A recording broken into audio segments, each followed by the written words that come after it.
Hey, what is going on, ladies and gentlemen? My name is Rage, and we are back today with Marvel Strike Force's newest blog post here, being monkeying around and also giving us a preview here of what's going to be the battle plan for the next week here. So, a couple of things going on. We have the return of King in Black. If you recall, this is actually going to be details on how we can get more red stars of KNULL.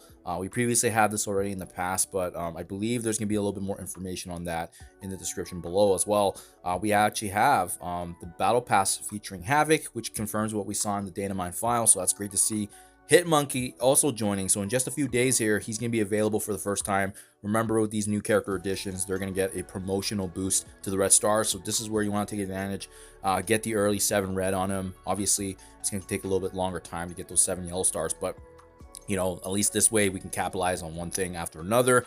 Fallen Dimension, as we kind of saw in the data mines, it'll be interesting to see in the details below how similar or different it will be based on what we previewed. We got Monkey Business Event as well as Crimson Storm, and then lastly also an excessive quick rumble event also starting in just a couple of days here. So pretty standard from what we already saw with both Daredevil Modern and as well as Silver Sable. Hitmonkey's going to be coming in the same way through the way of power cores, and as well also having the opportunity for the spending and pay offers if you want to unlock him sooner rather than later before their free-to-play event.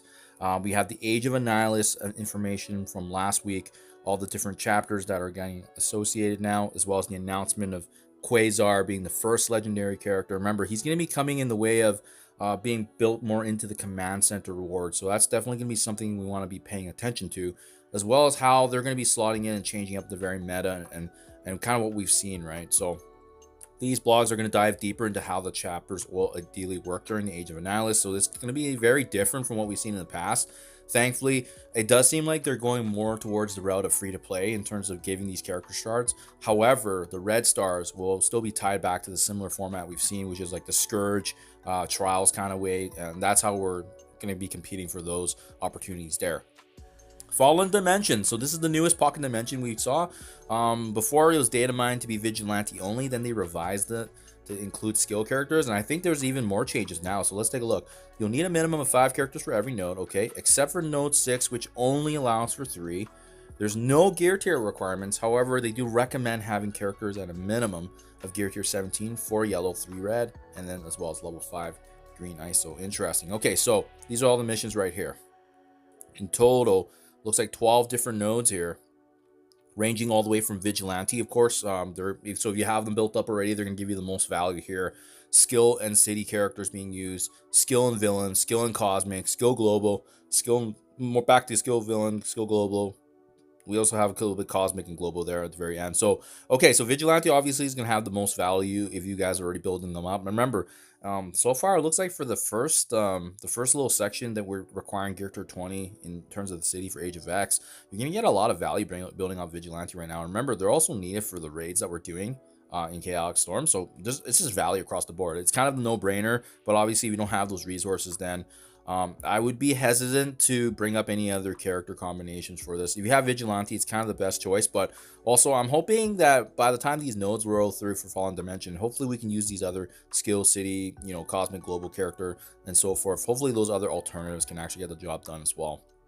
Oh, okay, on that note, there's also a Fallen Dimension Omega. So let's see here. This Fallen Dimension Omega will require 5 Vigilante characters.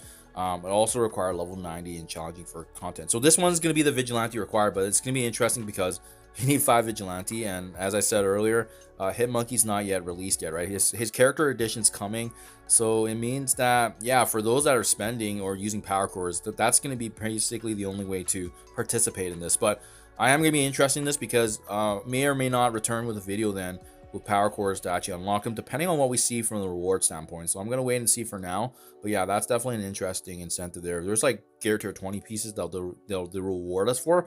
100% I might consider actually bring a power core unlocking specifically for Hitmonkey, and then we'll see if that's actually worth it in the meantime. Okay, so as I said earlier, King in Black, guys, red stars are back and available, as you can see right here. It does say that if you just play every day and Blitz will know to progress through the King in Black milestone, you're gonna be able to unlock red stars from good stuff. And then up to 5 stars, you'll see. So if you unlock null or rank him up to 5 stars, you'll see this milestone. Okay, be on the lookout for that. When you guys watch this video as well, hopefully it's gonna be before you know, the reset here, but make sure you go in and claim the store's free claim here. As you can see, the See No Evil milestones, X-Men badges, Silver Sable shards as well. And then we also still have more Twitch drops coming here, so hopefully you guys also been taking advantage of this.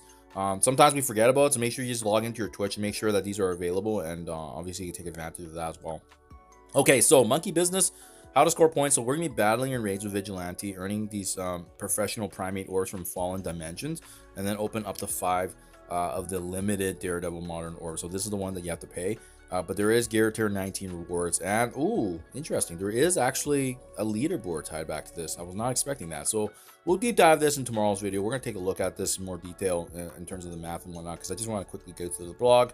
We have the Starlight Vigil that we've seen already in the past, which is the spending here of Vigilante Showcase energy, battling in raids. Okay, so pretty straightforward. And then we've already been doing the Crimson Storm for the last few weeks now, which is essentially just going through, making sure you're doing your raid battles with Chaotic Storm raids, because that's gonna be able to get you the points there, and it's been able to give us another avenue for Havoc shards in addition to mutant gear available. And then lastly, this excessive quick rumble is using your X-Force characters for the quick rumble there. So there you guys have it.